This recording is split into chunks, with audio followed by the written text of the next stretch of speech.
श्री भद्र पण्डित हुनुहुन्छ। नमस्ते, स्वागत छ यहाँलाई। हजुर, धन्यवाद। अब भर्खरै बालेन शाह प्रधानमन्त्रीमा नियुक्त हुनुभएको छ। शपथ ग्रहण कार्यक्रम भइरहेको छ। राष्ट्रपति निवास शीतल निवासमा चाहिँ र बालेनले आफ्नो क्याबिनेटमा जुन मन्त्रीहरू छनौट गरेका छन् यो विषय पनि यति बेला बाहिर आएको छ, सूचित सार्वजनिक भएको छ। के भन्नुहुन्छ यो विषयमा चाहिँ? होइन, अब यो स्वाभाविक हो। हेर्नुहोस्, अब प्रधानमन्त्रीलाई तपाईँको चाहिँ क्याबिनेट फर्मेसन गर्ने राइट्स चाहिँ तपाईँको संविधानले नै प्रधानमन्त्रीलाई दिएको छ र प्रधानमन्त्रीले आफू अनुकूल बनाएर आफ्नो तपाईँको क्याबिनेट चाहिँ उनले अगाडि बढाउन सक्ने अधिकार भएको हुनाले आफूलाई जो मान्छे सजिलो लाग्छ, जो मन्त्रीबाट उनले चाहिँ के भन्दाखेरि सुशासन र तपाईँको सर्भिस डेलिभरी फास्ट हुन्छ भन्ने चाहिँ उनलाई सम्भावना लाग्छ। उनले त्यस्ता मान्छेहरूलाई विशेष गरी आफ्नो क्याबिनेटमा आफ्ना विश्वासिला पात्रहरू र अलिकति चाहिँ के भन्दा आफूलाई सहजीकरणको निमित्त सजिला मान्छेहरू उनले क्याबिनेटमा राख्ने भावनाले स्वाभाविक रूपबाट प्रधानमन्त्रीको क्याबिनेट चाहिँ आफ्नो अनुकूल हुने नै भयो। जुन मन्त्रीहरू बालेन शाहले छनौट गरेका छन्, के भन्नुहुन्छ यो विषयमा चाहिँ? अब यस्तो छ, हेर्नुहोस्, प्रधानमन्त्रीको व्यक्तिगत अधिकारको कुरा भयो। क्याबिनेट चाहिँ तपाईँको फर्मेसन गर्ने कुरा होइन, त्यो प्रधानमन्त्रीलाई सहज हुने कुरा मैले भनिहालेँ। अर्को कुरा, अब यसले नेपाली सोसाइटीमा कस्तो खालको प्रभाव पार्छ र यिनीहरूको नामका आधारले नेपाली सोसाइटीमा कस्ता खालका टीका टिप्पणी भएका छन् भन्ने आधारले तपाईँले मलाई क्वेसन रेज गर्नुभएको होला। त्यो आधारले चाहिँ हेर्नुहोस् है, अब कार्यान्वयनको पाटोमा चाहिँ भोलि बालेन शाहले अघि मैले भने जस्तै तपाईँको आफूलाई सहज हुने मान्छेहरू, आफ्नो विश्वास हुने मान्छेहरू उनले क्याबिनेटमा राख्ने अधिकार उनलाई छ। त्यो उनको आफ्नो अधिकार क्षेत्रभित्रको कुरा हो। अर्को कुरा, अब कार्यान्वयनको पाटोमा प्रधानमन्त्रीलाई भोलि सजिलो हुने उद्देश्यले नागरिकलाई सुशासन दिनका निमित्त र आफूले भनेअनुसार त्यो जुन चाहिँ आफ्नो चाहिँ जुन एउटा क्याबिनेटलाई एक्सन ओरिएन्टेड जनताको पक्षमा सुशासनको पाटोमा सर्भिस डेलिभरीको पाटोमा त्यसलाई कार्यान्वयन गरेर आम नेपाली जनतालाई सर्भिस दिने पाटोमा लैजाने कुरामा र आफ्नो पनि एउटा भिजन र मिसनका साथ बजेटहरूलाई कार्यान्वयन गर्ने कुरामा नागरिक तपाईँको चाहिँ एउटा अधिकारहरू प्रत्याभूत गर्ने कुरामा त्यो कुरामा चाहिँ उनले आफ्नो अनुकूल चाहिँ क्याबिनेट बनाएको जस्तो लाग्छ होइन। अब त्यसले गर्दा भोलि यो क्याबिनेटले चाहिँ तपाईँको आम नेपाली जनतामा काम कारबाहीहरू कस्तो गर्छ भन्ने कुराहरू चाहिँ तपाईँको हेर्न नै बाँकी छ। हामीले चाहिँ नहेरिकन यसै तपाईँको आलोचना हामीले गर्ने कुरा भएन हेरे पछाडि। तर अहिले तपाईँले भने जस्तो नेपाली समाजमा चाहिँ यसले दिएको चाहिँ तपाईँको चाहिँ एउटा सन्देश चाहिँ विशेष गरी हेर्दाखेरि क्याबिनेटमा चाहिँ अलिकति सांसदहरूबाटै बनाउने चाहिँ तपाईँको चाहिँ मन्त्री हो, एक्सपर्टहरूबाट भन्ने हल्ला थियो। त्यसले गर्दा सांसदभित्रबाट बनाउँदा पनि सांसदभित्र नै तपाईँको विज्ञहरू थिए। त्यो विज्ञहरूलाई किन नबनाएको होला भन्ने चाहिँ भनेपछि बालेन शाहले मान्छेहरू छान्न सकेन भन्ने हो? त्यस्तो देखिन्छ। त्यो चाहिँ कार्यान्वयनको पाटोमा अहिलेको जुन मन्त्रीहरूको सूची सार्वजनिक भएको छ त्यो सूची हेर्दाखेरि चाहिँ विज्ञहरूलाई चाहिँ छुटाए बालेन शाहले। अलिकति त्यो त्यहीँ भित्रका मान्छेहरू चाहिँ हेर्दाखेरि त्यो सांसदभित्र उनीहरूकै राज्यसभाभित्रकै लगभग 2/3 बराबरको चाहिँ तपाईँको सांसद सङ्ख्या हो, जनमत हो। हेर्नुहोस् होइन, तर निर्वाचनको समयमा त उहाँहरूले विज्ञ मान्छेहरूलाई मात्रै मन्त्री बनाउँछौँ भन्नुभएको थियो। त्यो कार्यान्वयन भएन भन्ने हो? त्यो कुरा आएको थियो, तर हामीलाई चाहिँ त्यस्तो लागेको थिएन होइन। एउटा सांसदको भूमिका र तपाईँको चाहिँ संविधान कानुन बनाउने कुरा, संविधान संशोधन गर्ने कुरा सांसदको भूमिका र विकास निर्माण सुशासन दिने बाटोमा तपाईँको क्याबिनेटमा एक्सपर्टहरूलाई लिएर गर्ने भन्ने कुरा थियो। त्यसले गर्दाखेरि त्यो नैतिक रूपमा त्यो एउटा प्रधानमन्त्रीलाई त्यो अधिकार त थियो, तर प्रधानमन्त्रीले सांसदहरूबाटै गरे तर सांसदभित्रबाट पनि अलिक विज्ञता र बाहिर जुन रूपबाट चर्चामा आएका मान्छेहरू थिए सम्बन्धित विषयहरूमा विज्ञ भएको, चाहे कृषिको विज्ञ होस्, चाहे तपाईँको हाइड्रोको विज्ञ होस्, चाहे तपाईँको इरिगेसनको हो, चाहे कृषि अथवा स्वास्थ्यकै हेल्थकै होस्, अथवा विभिन्न क्षेत्रका विज्ञहरू त्यहीँभित्र पनि थिए। इन्जिनियर भनेपछि मन्त्री छनौटको कुरामा बालेन शाह सुके भन्ने हो तपाईँको बुझाइ चाहिँ? होइन, त्यो कार्यान्वयनको पाटोमा अब तपाईँको भोलि देखिन्छ। विगतदेखि नै हामीले 34 वर्ष 36 वर्षदेखि नै तर पनि नागरिकहरूले अपेक्षा गरेको त एक किसिमको थियो नि त। अपेक्षा गरेको अनुसार चाहिँ हेर्दाखेरि चाहिँ नागरिकले सुदन गुरुङ गृहमन्त्री अथवा फलानु अमरेश कुमार सिंहले चाहिँ तपाईँको म उद्योग मन्त्री बन्दिन भन्ने खालको जस्तो कुरा र सुदन गुरुङको चाहिँ नाम बाहिर चाहिँ मिडियामा तपाईँको चर्चामा आउँदाखेरि चाहिँ जनताले चाहिँ अलिकति कस्तो भन्दा सरकारको मन्त्रीमण्डल यो हो र गृहमन्त्रीमा चाहिँ सुदन गुरुङ भइहाल्ने बेला हो र अहिले जुन सूची बाहिर आएको छ त्यसमा नागरिकहरूले पत्याउने गाह्रो भइरहेको अवस्था छ कि नागरिकहरूमा एउटा हाँसी मजा एउटा कस्तो भने सस्तो तपाईँको चाहिँ मन्त्रीहरू अलिक सस्तो भएको हो कि भन्ने रूपमा एउटा टीका टिप्पणीहरू चाहिँ सुरु भयो। अब त्यसको दोष चाहिँ हेर्नुहोस् है, त्यसको दोष चाहिँ भोलि उहाँहरूले राम्रो काम गर्नुहोला, गृहमन्त्रीले राम्रो काम गर्लान् होइन, प्रधानमन्त्रीकै क्याबिनेटले राम्रो काम गरेर जाला, क्षमतामा भर पर्ने कुरा हो होइन। त्यत्तिकै हामीले आलोचना गर्ने कुरा त भएन। तर आम नागरिकले भनेको कुरा चाहिँ यस्तो छ है, आम नागरिकको बुझाइमा चाहिँ क्याबिनेट हेर्दा चाहिँ अलिकति यसले चाहिँ ल है भोलि बालेनलाई एउटा राम्रो चाहिँ एउटा अत्यन्त दरिलो चाहिँ टिम भएन है भन्ने खालको एउटा सन्देश चाहिँ अहिले देखिएको छ। भोलि अब त कार्यान्वयनको पाटोमा विभिन्न खालको कार्यान्वयनका कुराहरू जनताले पाउने सुशासनका आधारले मापन गर्ने कुराहरू त पछि हेरिएला हामीले त्यो बिचमा फेरि पछाडि हामी बहस गरौँला। जस्तो अब सुदन गुरुङ हेर्दा हेर्दै गृहमन्त्री बनेका छन्। हेर्नुहोस् त आज शपथ ग्रहण पनि भइसकेको अवस्था छ।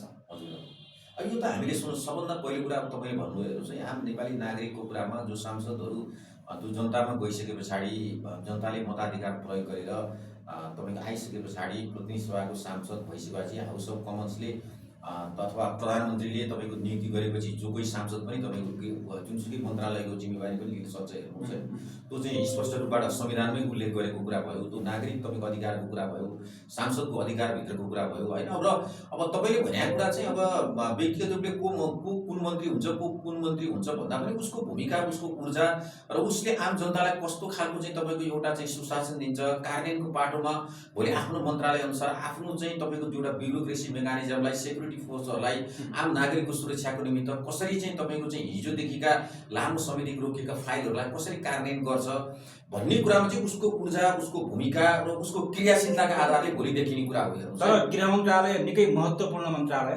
हजुर, अन्य पनि थुप्रै दाबीदारहरू थिए गृहमन्त्री बन्नको लागि। जस्तो रवि लामिछाने पक्षबाट डिपी अर्यालकै दाबी रहेको थियो, बलियो दाबीदार हुनुहुन्थ्यो उहाँ। तर सुदन गुरुङले नमानेपछि अन्ततः उहाँले आफ्नो दाबी छाड्नु भयो र सुदन गुरुङ चाहिँ गृहमन्त्री बनेका छन्। अब धेरैले के भनिरहेका छन् भने जसलाई कानुनको ज्ञानै छैन, राजनीतिक अनुभव छैन, त्यो व्यक्तिलाई गृह मन्त्रालय दिएपछि अब के होला बालेन सरकारको हालत भन्ने प्रश्न उठाइरहेका छन्। अब यस्तो छ हेर्नुहोस् है, त्यो विशेष गरी त तपाईँको सबै धेरै कुराहरू चाहिँ प्रधानमन्त्रीले अब आफ्नो एक्सपर्ट विज्ञहरू राख्ला नि। हेर्नुहोस् आफ्नो सल्लाहकारहरू होइन, त्यो सल्लाहकारको जुन एउटा एक्सपर्टको टिमले पनि तपाईँको ओभरअल प्रधानमन्त्रीलाई एडभाइस दिने, हरेक मन्त्रालयमा एउटा उनले सल्लाहकार राख्यो भने त्यो मन्त्रालयको मन्त्रीहरूलाई, क्याबिनेटहरूलाई पनि तपाईँको प्रधानमन्त्रीको सल्लाहकार टिमले चाहिँ तपाईँको मोबिलाइजेसन गर्न सक्छ। त्यसले राय सल्लाह परामर्श दिएर तपाईँको ब्युरोक्रेसी मेकानिजमलाई, नागरिकलाई सुशासन दिने पाटोहरूमा र कहाँ के कस्ता खालका कुराहरू भइसकेका छन्, इन्टेलिजेन्स रिपोर्टहरू, चाहे तपाईँको फरेन पोलिसीका कुरा होस्, चाहे तपाईँको होम मिनिस्ट्रीका कुरा होस्, चाहे ऊर्जाकै कुरा होस्, चाहे कृषि, चाहे स्वास्थ्य, हरेक तपाईँको चाहिँ मन्त्रालयमा एउटा प्रधानमन्त्रीले आफ्नो सल्लाहकारको रूपमा विज्ञ टिम राख्यो भने त्यो टिमले नै तपाईँको चाहिँ के गर्न सक्छ भन्दाखेरि क्याबिनेटहरूलाई, विभिन्न तपाईँको मन्त्रालयहरूलाई, ब्युरोक्रेसी मेकानिजमलाई, नागरिकको सुशासनको पाटोमा त्यसलाई चाहिँ नि एउटा कार्यान्वयनको पाटोमा अगाडि बढाउन सक्छ। हेर्नुहोस् होइन, त्यसका कमी कमजोरीहरूलाई करेक्सन गरेर जान पनि सक्छ। मन्त्रीहरूलाई पनि सल्लाह दिन सक्छ, किनभने प्रधानमन्त्रीले जुनसुकै बेला पनि आफ्ना क्याबिनेटहरूलाई, आफ्ना मन्त्रीहरूलाई बोलाउन सक्छन्। अब खास गरी जेनजी विद्रोहदेखि अहिलेसम्म सुदन गुरुङ राजनीतिमा छाएको मुख्य पात्र नै हो। उहाँको क्षमता तपाईँले पनि बुझ्नु भएको छ, चिन्नु भएको छ।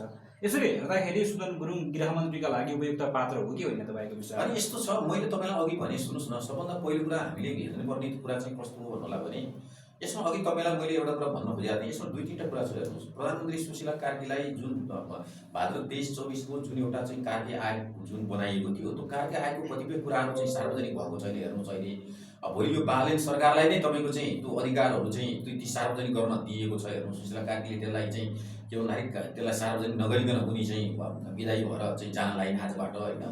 अब जहाँसम्म लाग्छ मलाई एउटा कुरा चाहिँ के लाग्छ भन्नुलाई, त्यो तपाईँको त्यो कार्यान्वयनको पाटोमा विशेष गरी सुरक्षा निकायबाट जुन सिफारिस व्यक्तिहरू छन् त्यसलाई कार्यान्वयनको पाटोमा अलि हकी स्वभावको मान्छे, अलिकति ऊर्जावान मान्छे, अलिकति चाहिँ तपाईँको चाहिँ एउटा त्यस्तो चाहिँ एउटा गृहमन्त्री चाहिए र प्रधानमन्त्रीले आफू अनुकूल त्यस्तो खालको क्षमताको मान्छे खोजेको हो कि र सुदन गुरुङलाई बनाएको हो कि भन्ने चाहिँ हेर्नुहोस् है, बाहिरबाट पनि भनिरहेका छन्। जसरी अब कार्की आयोगको प्रतिवेदन चाहिँ कार्यान्वयन गर्नुपर्ने अवस्था छ होइन, र खास गरी सुशासनको क्षेत्रमा पनि राष्ट्रपालले जुन खालको प्रतिबद्धता जाहेर गरेको छ त्यसको लागि गृहमन्त्री अलिक बलियो मान्छे नै, निडर मान्छे नै चाहिन्छ भन्ने, निडर मान्छे विशेष गरी र त्यो रूपमा चाहिँ सुदन गुरुङलाई अगाडि सारिएको हो, ठिकै भयो भन्ने खालको पनि छ। हो, त्यसमा दुई पाटो छ। एउटा पाटो अघि नै मैले तपाईँलाई भने टिका टिप्पणीको कुरामा अलिकति के भन्दाखेरि अब नेपाल मन्त्रीहरू, राजनीतिक दलहरूको 36 वर्षको 34 वर्षको राजनीतिक पोरिकेलले आज मन्त्रीहरू यो रूपमा गए। हेर्नुहोस् होइन, यदि यस्तो सस्तो लोकप्रिय सस्तो आधारमा मन्त्रीहरू, गृहमन्त्रीको, परराष्ट्र मन्त्रीको, अर्थमन्त्रीको अथवा विभिन्न मन्त्रीकोहरूको भन्नुहोस् न, त्यहीभित्र तपाईँको अमलेश कुमार सिंहले चाहिँ आफ्नो उद्योग मन्त्री हुन्न भने अब के कारणले हुन्न भने भोलि त्यो कुराहरू सार्वजनिक होला। तर कस्तो देखियो भन्नुलाई भने हामीले अब कसलाई दोष दिने भन्नुहोस् त। विशेष गरी पुराना राजनीतिक दलहरूले आफूले कलेक्सन लोकतान्त्रिक आन्दोलनमा लडेका, प्रजातान्त्रिक आन्दोलनमा लडेका हेर्नुहोस् होइन, उनीहरूले टाइम पिरियडभित्र जब सुशासनको पाटोमा, जब पूर्वाधारको क्षेत्रमा जुन रफ्तारमा मुलुक जान पर्ने थियो, जुन रफ्तारमा त्यही भित्रबाट असल इमान्दार मान्छेले मुलुकले सुशासन दिन सकेन, करप्सन बढ्यो र एक किसिमले तपाईँहरू चाहिँ राजनीतिक रूपबाट चाहिँ तपाईँहरू रिटायर हुनुहोस् भनेर भन्दा उहाँहरू नै रिटायर नभएको, उहाँहरूले नै नेतृत्व हस्तान्तरण पुस्तान्तरण नगरेको कारणले पार्टीभित्र ठुलो विद्रोह गराउन बाध्य भएको अवस्थाको कारणले गर्दा यत्रो जेन्जी मुभमेन्ट भयो हेर्नुहोस् है। पार्टी पछाडि पार्टीभित्रै तपाईँको विद्रोहको अवस्था सिर्जना भयो। एक त दुई तिनवटा पार्टीहरूले त जतिसुकै तपाईँको कार्यकर्ताहरूले भन्दा पनि उनीहरू नेतृत्व हस्तान्तरण पुस्तान्तरण गरेन। विशेष गरी नेपाली काङ्ग्रेसले गर्दा नेपाली काङ्ग्रेसभित्र अहिले पार्टी दुईटा तपाईँको विभाजनको अवस्थामा पुगेको छ हेर्नुहोस् है। यसले गर्दा के हो भन्नुलाई भने मुलुकमा सबभन्दा ठुलो चाहिँ तपाईँको दुर्भाग्य चाहिँ के हो भन्नुलाई भने सिनियर नेता जो थिए शेरबहादुर केपी ओली र प्रचण्डहरूले टाइम पिरियडमा हेर्नुहोस् है, आजभन्दा 10-15 वर्ष अगाडि जब उहाँहरूको कमजोरीहरू देखिएको थियो भने उहाँहरूले सत्ता चाहिँ तपाईँको चाहिँ के भन्दा एउटा राजनीतिक रूपबाट उहाँहरू चाहिँ निस्कन पर्थ्यो कि हेर्नुहोस्। उहाँहरूको सबभन्दा कमजोरीको कारणले आज मुलुकमा यत्रो ठुलो दुर्घटना भयो, आज यस्तो खालको अवस्था आयो। एकाएक तपाईँको दलहरूप्रति प्रश्न चिन्ह खडा भए, आज चाहिँ तपाईँको दलहरूप्रति चाहिँ जनताको चाहिँ अभिमत आएर हेर्नुहोस्। आज एउटा राष्ट्रिय स्वतन्त्र रूपबाट जन्मेको पार्टीले यत्रो चाहिँ स्वतन्त्र पार्टीले चाहिँ यत्रो तपाईँको दुईटै हारादिको जन्म त्यागबाट अब यसरी चाहिँ के भन्दाखेरि तिनै दलहरूले तिनै जनताले मताधिकार प्रयोग गरिसके पछाडि दलहरूलाई त हेर्नुहोस् नैतिक रूपमा आलोचना गर्ने आधार पनि छैन हेर्नुहोस्। अब यो धेरै भूमिका नबाधौँ, समय कम छ हामीसँग, यसर्थ अब जसरी बालिन शाह गणतान्त्रिक नेपालको सबैभन्दा कान्छो प्रधानमन्त्रीका रूपमा प्रधानमन्त्रीको कुर्सी सम्हाल्दैछन्, आजबाट देशको बागडोर सम्हाल्दैछन्। बालिनको यो कार्यकाल चाहिँ कतिको उपलब्धिमूलक, कतिको सफल रहला, के देख्नुहुन्छ चुनौती र सम्भावनाहरू? अब यस्तो छ, अब हामीले त शुभकामना दिने हो हेर्नुहोस् होइन। विशेष गरी उहाँको क्याबिनेटले छिटोभन्दा छिटो जनताको पक्षमा जे खालका कुराहरू जनताका अपेक्षाहरू थिए ती सबै कुराहरू जादुको छडी चाहिँ तपाईँको हुने कुरा त भएन। तर के भने केही सकारात्मक कुरा चाहिँ यो सरकारले जुन हुनुपर्ने कानुन संशोधनका कुराहरू, एउटै रुखलाई तपाईँको 2 वर्ष काट्ने, तपाईँको काट्न समय लाग्ने, पूर्वाधारको क्षेत्रमा तपाईँको फास्ट ट्र्याक रूपबाट इकोनोमिक डेभलपमेन्ट नहुने, एउटा पूर्वाधारका रोडहरू पनि नबन्ने, यी यावत कुराहरू छन्। जनताले लामो समयसम्म तपाईँको सुशासनको पाटोमा हरेक तपाईँको विभागमा नागरिकता, पासपोर्ट, लाइसेन्स, तपाईँको खानेपानी अथवा विभिन्न तपाईँको कम्पनी रजिस्ट्रारको कार्यालयमा दर्ता गर्ने कुरादेखि यावत तपाईँको स्वास्थ्य बिमाका कुराहरू, स्वास्थ्य तपाईँको चाहिँ उपचारका कुराहरूमा जनताले र कृषि मलको उपज र बिउ बिजनको कुराहरूमा जनताले जुन दुःख पाछन्, अनुदानका कुराहरू, त्यो डेली भएका तपसिलका कुराहरू त छँदैछन् होइन, खास गरी सुशासनको यही सुशासनको पाटोमा करप्सनलाई चाहिँ तपाईँको चाहिँ के भन्दाखेरि चाहिँ करप्सनलाई घटाउँदै लाने, कसरी हुन्छ हिजोका विगतका करप्सनका फाइलहरूलाई अगाडि लैजाने, जुन देशमा चाहिँ तपाईँको 2046 साल यताका जी सम्पूर्ण तपाईँको फाइलहरू छन्, ती फाइलहरू आम तपाईँको राजनीतिक दलहरूले गर्न नसकेको कामहरू, हिजोका सरकारले गर्न नसकेको काम, आम जनताको डिमान्डमा रहेको काम, यी कुराहरू थिए नि त होइन। अब बालिन शाहले राजनीतिक रूपमा जसरी उनीहरूको चाहिँ के भन्दाखेरि चाहिँ तपाईँको दिन दुगुना रात चौगुना भयो नि, हो त्यसरी उनीहरूले जुन आर्जन गरेर कमाएको जुन सम्पत्ति छ, जुन एउटा उनीहरूको जीवनशैलीमा परिवर्तनको छ, त्यो चाहिँ छानबिन हुन जरुरी छ। अब ती फाइलहरू खोलेर बालिन शाहले खास गरी भिभिआइपी व्यक्तिहरू, भएका ठुला माछा भनेका व्यक्तिहरूलाई च्याप्प समातेर कारबाहीको दायरामा ल्याउन सक्ने ताकत, त्यो ल्याकत बालिन शाहले राख्न सक्छन् जस्तो लाग्छ। अनि संवैधानिक अङ्गहरूमा विशेष गरी तपाईँले भनेको कुरा चाहे सुप्रिम कोर्टमा होस्, चाहे तपाईँको चाहिँ हतियार दुर्व्यवहार अनुसन्धानमा आएको होस्, चाहे तपाईँको सम्पत्ति सुदृढीकरण तपाईँको विभागमा होस्, विभिन्न रूपले गृह मन्त्रालयमा विभिन्न रूपले रहेका जुन तपाईँको के भन्दा थन्किएका जुन फाइलहरू छ नि, सत्तामा रहेर आफू अनुकूल बनाएर ती फाइलहरूलाई लुकाउने, गेममा पेन्डिङ बनाउने अभियानमा जुन रूपबाट राजनीतिक दलहरू हिजो लागे नि, हो ती फाइलहरूलाई चाहिँ उजागर गर्नुपर्छ र होइन त्यसमा देखेका को कसको तपाईँको चाहिँ त्यसमा चाहिँ नि तपाईँको कमजोरी हो होइन, त्यो चाहिँ तपाईँको निष्पक्ष स्वतन्त्र रूपबाट छानबिन हुन चाहिँ तपाईँको जरुरी छ हेर्नु।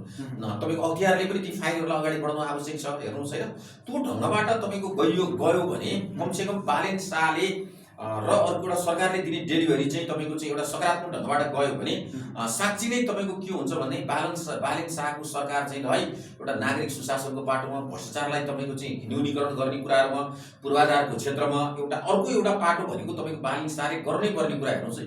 यो विदेश पलायन र तपाईँको सारा चाहिँ तपाईँको विद्यार्थीहरू अहिले जुन रूपबाट चाहिँ नेपाल बस्ने खालको एउटा इन्भाइरोमेन्ट छैन, यसमा लगानी मैत्री वातावरणहरू, एउटा रोजगार तपाईँको चाहिँ मैत्री वातावरणहरू किन चाहिँ तपाईँको यो हुन सकेन त होइन। अहिले विशेष गरी एउटा परराष्ट्र मन्त्रालयको जिम्मेवारी अब कसले पाएको छ हेर्नुहोस् होइन, त्यो जिम्मेवारी पाएअनुसार एउटा चाहिँ तपाईँको फरेन इन्भेस्टमेन्टको फरेन एडको एउटा खालको शिशिर खनाल भन्ने होइन, प्रधानमन्त्रीले दुईटा ठुला छिमेकी मुलुक भारत र तपाईँको चाहिँ के भन्दाखेरि चाहिँ चीनसँग अथवा अन्य तपाईँको चाहिँ विदेशी तपाईँको दाखिली निकायहरूसँग, चाहे वर्ल्ड ब्याङ्क होस्, चाहे अन्तर्राष्ट्रिय मुद्रा कोष होस्, चाहे तपाईँको एसियाली विकास ब्याङ्क होस्, यस्ता ठुला तपाईँको चाहिँ के हुन्छ भन्नुलाई भने दाखिली निकायहरूसँग एउटा समन्वय गरी नेपालमा एउटा के भन्दाखेरि एउटा सुरक्षा प्रत्याभूत एउटा बिजनेस इन्भाइरोमेन्ट र लगानी मैत्री एउटा वातावरण तपाईँको सरकारले बनाउन सक्यो भने युवाहरू यत्रो विश्वविद्यालय तपाईँको आज चाहिँ के भन्दाखेरि हामी कहाँ पलायन हुने अवस्था छ, एउटै नेपालभित्र नै तपाईँको रोजगारको अवस्थाहरू सिर्जना हुने, नेपालभित्र नै तपाईँको एउटा नयाँ खालको तपाईँको चाहिँ एउटा के भन्दाखेरि एजुकेसनको एउटा अन्तर्राष्ट्रिय स्तरकै एजुकेसन चाहिँ तपाईँको यहाँ चाहिँ तपाईँको विश्वविद्यालयले दिने खालको एउटा सिलेबसहरूलाई रिभाइज गरेर त्यसलाई चाहिँ तपाईँको अगाडि बढ्ने सक्ने खालको एउटा वातावरण बनाउन सक्यो भने खालको बाटोमा चाहिँ बालेन सरकार चाहिँ सफल हुन सक्छ हेर्नुहोस् होइन। अब ती कामको कुरा हामीले ती कामलाई पनि सरकारले चाहिँ प्रायोरिटी नदिएर सरकार पनि कता कता आफ्नै पार्टीभित्रको आन्तरिक द्वन्द्वहरूमा भनौँ न अहिले बनाएको तपाईँको क्याबिनेटहरूमा एउटा एक किसिमले आलोचनाका रूपमा जाने, सुशासनको पाटोमा कमजोरी हुने, पार्टीभित्र फ्रेक्सनका कुराहरू आयो भने त जनतामा फेरि तपाईँको यसले ठुलो खालको तपाईँको विद्रोहको अवस्था सिर्जना हुन्छ हेर्नुहोस् है। अब नागरिकहरूले के अपेक्षा गरेका छन् भने अब बालेन जस्तो निडर पात्रले देशको नेतृत्व सम्हाले पछाडि भ्रष्टहरूको चाहिँ भाग्गा हुन्छ, देशै छाड्नुपर्ने अवस्था आउन सक्छ भ्रष्टहरूको भन्ने खालको अपेक्षा छ कि त्यो तहसम्म गएर बालेनले कारबाहीको डन्डा चलाउनु पर्छ भन्ने छ। अनि यस्तो छ सुन्नुहोस् हेर्नुहोस् है, अब तपाईँले अघि भन्नुभयो हेर्नुहोस् त्यो डन्डा त अब कस्तो होला 2046 सालदेखि यतापट्टि जो मान्छे तपाईँको हाइली ब्युरो टप लेभलमा जुन तपाईँले भन्नु भिभिआइपी र अनेक तपाईँको चाहे प्रहरीमा होस्, चाहे सेनामा होस्, चाहे तपाईँको अन्य तपाईँको चाहिँ निकायका ब्युरोक्रेट्सहरू, चाहे तपाईँको सरकार सांसद मन्त्रीहरू जो चाहे राजनीतिक नियुक्ति पद पाएका मान्छेहरू, यी सबैको तपाईँको चाहिँ के हुन्छ भन्दाखेरि 46 सालदेखि यता उच्च पदस्थ तपाईँको व्यक्तिहरूको राज्य निकायमा पुगेका मान्छेहरूको चाहिँ तपाईँको सम्पत्ति छानबिन गर्न चाहिँ आवश्यक छ हेर्नुहोस्। त्यो आम नागरिकको चासो पनि तपाईँको त्यही हो हेर्नुहोस् होइन। त्यसले गर्दा त्यो मात्रै तपाईँको सरकारले गर्न सक्यो भने हेर्नुहोस् है, सुशासनको पाटोमा जनताको अपेक्षा अनुसार चाहिँ तपाईँको काम हुन्छ हेर्नुहोस् होइन। अरू कुराहरू नागरिक तपाईँको सरकारका आफ्ना क्याबिनेटहरू, आफ्ना मन्त्रालयले डे टु डे आफ्नो चाहिँ तपाईँको चाहिँ के भन्दाखेरि आफ्नो भूमिकाहरूलाई क्रियाशील गर्दै कार्यान्वयनका बाटोमा जाने, बजेटलाई तपाईँको कार्यान्वयन गर्ने, छिटो छरिटो तपाईँको चाहिँ के भन्दाखेरि चाहिँ कन्ट्र्याक्टरलाई, ठेकेदारहरूलाई आफू के भन्दाखेरि चाहिँ टाइम पिरियडभित्र प्रोजेक्ट सक्दैौ भन्ने यी कुराहरू भयो भने त स्वाभाविक रूपबाट सरकार सफल हुन्छ। अब जस्तो विभिन्न निकायमा राजनैतिक नियुक्ति खाएर बसेका दलगत कर्मचारीहरूको नियुक्ति पनि खारेज गर्ने भनेका छन्, सम्भव छ यो चाहिँ? यस्तो छ अब त्यो आवश्यकता औचित्य तपाईँको भित्र पर्ने कुरा हो हेर्नुहोस् होइन। त्यसमा विशेष गरी अब तपाईँको ठुला राजनीतिक नियुक्तिका कुराहरू होला, विशेष गरी तपाईँको योजना आयोगका कुरा, विशेष गरी तपाईँको राजदूत नियुक्तिका कुराहरू होला, विशेष गरी तपाईँको संवैधानिक अङ्गका तपाईँको नियुक्तिका कुराहरू होला होइन। त्यसले त्यो भित्र देखिएका कुराहरू अब सरकारले आफूलाई आवश्यक चाहिँ पर्दाखेरि तपाईँहरूले नैतिक रूपमा चाहिँ के भन्दाखेरि हामीलाई सहयोग गर्नुहोस् भन्न खोजेको कुरा सरकारले आफू अनुकूलका मान्छे राख्न खोजे होला त्यहाँ हेर्नुहोस् होइन, जसले पनि त्यो राख्न चाहन्छ। प्रत्येक सरकारले गर्दै आएका छन्, हो प्रत्येक सरकारले गरेका छन्। त्यो त्यसले गर्दा अब जस्तो तपाईँको गभर्नरकै कुराहरू छन् त्यो भित्र होइन। अब त्यसमा विशेष गरी अब ती व्यक्तिहरूले पनि अब सरकार परिवर्तन भएपछि सरकारलाई हामीले सरकारले अथवा प्रधानमन्त्रीको अथवा यो क्याबिनेटकै तपाईँको नेतृत्वमा हामी चाहिँ सकारात्मक ढङ्गबाट अगाडि जान्छौँ, सरकारकै भिजनमा अगाडि जान्छौँ भनेर उनीहरूले एउटा खालको सहमति जनायो भने उनीहरू यही सरकारमा रहन्छन्। होइन भने अब तपाईँको सरकारले उनीहरूलाई चाहिँ के भन्दाखेरि नैतिक रूपमा तपाईँले रिजाइन गर्नुहोस् भनेपछि नैतिकताको एउटा प्रश्न पनि जोडिएको हुन्छ त्यसमा। कानुनी कुरा भन्दा पनि नैतिकताको क्वेसन जोडिया हुनाले सकेसम्म चाहिँ एउटा लामो समयमा नेपालमा सरकार परिवर्तन जुन रूपबाट भयो त्यो भइसके पछाडि दुईटै हालतको जनमत ल्याएको छ। यो जनमतको अपेक्षाले पनि नैतिक एउटा दबाब चाहिँ तपाईँको विशेष गरी ती राजनीतिक नियुक्ति पाएका मान्छेहरूलाई चाहिँ पर्छ स्वाभाविक रूपले हेर्नुहोस्।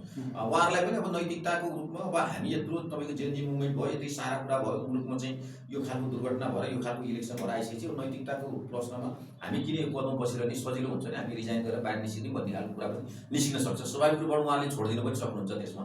तर त्यसमा के भने कानुनी कुराहरू अब संविधानका कुराहरू के कस्ता कुराहरू छन् हेर्नुहोस् होइन।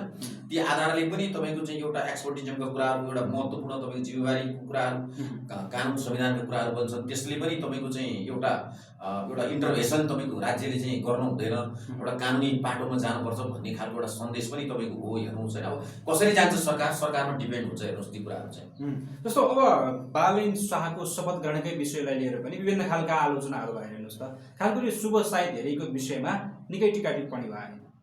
होइन अब यस्तो छ यो तपाईँको के हो भन्दा पनि अब उनको एउटा उनी एउटा युवा हुन्, युवामा एउटा खालको जोस जागर छ होइन। अब उनलाई कतिपय रूपमा अब नेपाल एउटा चाहिँ तपाईँको के भन्दाखेरि बुद्ध जन्मिएको देश पनि हो होइन। त्यसमा बौद्ध भिक्षुहरूको कतिपय कुराहरू, त्यसपछि हाम्रो कल्चर चाहिँ हिन्दू धर्म एउटा सनातन तपाईँको धर्मको कुरा पनि छ। बहुसङ्ख्यक तपाईँको चाहिँ भनौँ न हामी लगभग 93% हामी चाहिँ के भन्दाखेरि एउटा चाहिँ हामी हिन्दूमा संलग्न भएको मान्छे, तर धर्मनिरपेक्ष राज्य भयो भने कोही कसै बिचमा त्यस्तो खालको वैमनस्यता धार्मिक तपाईँको एउटा चाहिँ त्यस्ता खालका कुराहरू पनि हामीकोमा छैन होइन। यो राजनीतिलाई धर्मसँग जोडेर खास गरी तर यसरी अगाडि बढ्न खोजेका हुन् कि बालेनले धर्मनिरपेक्ष देशमा भन्ने त्यस्तो चाहिँ मलाई लाग्दैन होइन। तर उनलाई एउटा कुरा अब एउटा बुद्धको नाममा शान्तिको देश, एउटा हिन्दू धर्मावलम्बीहरू पशुपतिको देश भनेर उनले एउटा साङ्केतिक रूपमा एउटा आफूलाई चाहिँ के भन्दाखेरि एउटा नेपाललाई एउटा अन्तर्राष्ट्रिय जगतमा पनि उनले एउटा चिनाउन खोजेका होलान्। त्यस्तै भोलि एउटा सकारात्मक धार्मिक एउटा पर्यटनको रूपले पनि नेपाललाई एउटा बुद्धको एउटा तपाईँको चाहिँ एउटा धर्मावलम्बीहरूलाई पनि एउटा पर्यटनको क्षेत्रमा नेपाल चाहिँ बुद्ध जन्मेको यो कुरालाई विश्वस्तरमै अर्थ राख्छ भन्ने हो। यसले विशेष अर्थ तपाईँको त्यो ढङ्गबाट हो एउटा चिनाउन खोजेका पनि होला। उनले प्रधानमन्त्री हुँदाखेरि एउटा नयाँ ढङ्गबाट जान, अरू कोही भन्दा अलिक फरक ढङ्गबाट उनी जान खोजेको पनि देखियो। त्यसले फरक ढङ्गबाट नेपाली सोसाइटी, नेपाली कल्चरलाई पनि तपाईँको चिनाउन खोजेको देखियो। त्यो चाहिँ प्रधानमन्त्रीको एउटा आफ्नो उनको चाहिँ एउटा व्यक्तिगत कुरा होला त्यसलाई होइन। त्यसलाई हामीले अब नकारात्मक ढङ्गबाट अब धेरैले यहाँ के भनिरहेका छन् भने जस्तो भारतीय प्रधानमन्त्री नरेन्द्र मोदीले जे गर्थे त्यही कुराहरूलाई फलो गर्दै मोदीजममा चल्न खोजे बालेन शाह त्यसरी अगाडि बढिरहेका छन् भन्ने आलोचना भयो के खासमा। अब यस्तो कुरा अब त्यसलाई हामीले हेर्नुहोस् अब हिन्दुस्तानसँग हामीले जोडेर त्यो खालको कुरा होइन। मैले तपाईँलाई अघि नै भने द लाइट अफ एसिया भनेर हामीले गौतम बुद्धलाई भन्छौँ होइन। बुद्ध यहीँ जन्मेका हुन्। अब हिन्दू धर्मको कुरामा मैले तपाईँलाई 93-94% हामी हिन्दू सनातन धर्मवाला छौँ। हेर्नुहोस् धर्मनिरपेक्ष राज्य हामी बिचमा धार्मिक रूपमा त्यस्तो खालको चाहिँ तपाईँको वैष्णव त्यस्तो खालको चाहिँ तपाईँको वैमनस्यता हामीभित्रमा छैन। हामी सबै विभिन्न धर्म तपाईँको चाहिँ अवलम्बीहरू एउटा चाहिँ सहिष्णुताका साथ हामी बसेका छौँ होइन। तर के भने कमसेकम एउटा पशुपतिनाथ, एउटा तपाईँको एउटा गौतम बुद्ध त्यो प्रतिको एउटा सन्देश चाहिँ तपाईँको देखाउन खोजेको होला बालेन शाहले। यो ठिक छ होइन। अब त्यो सुदनकै विषयमा एउटा ढङ्ग हो कि जस्तो अब सांसद भएपछि मन्त्री हुन पाउने जसको पनि अधिकार छ होइन। भोलिका दिनमा के गर्छ उसको क्षमताले देखाउने कुरा हो। अहिले धेरै टिका टिप्पणी नगरौँ, योग्य पात्र नै हुन् भन्ने खाले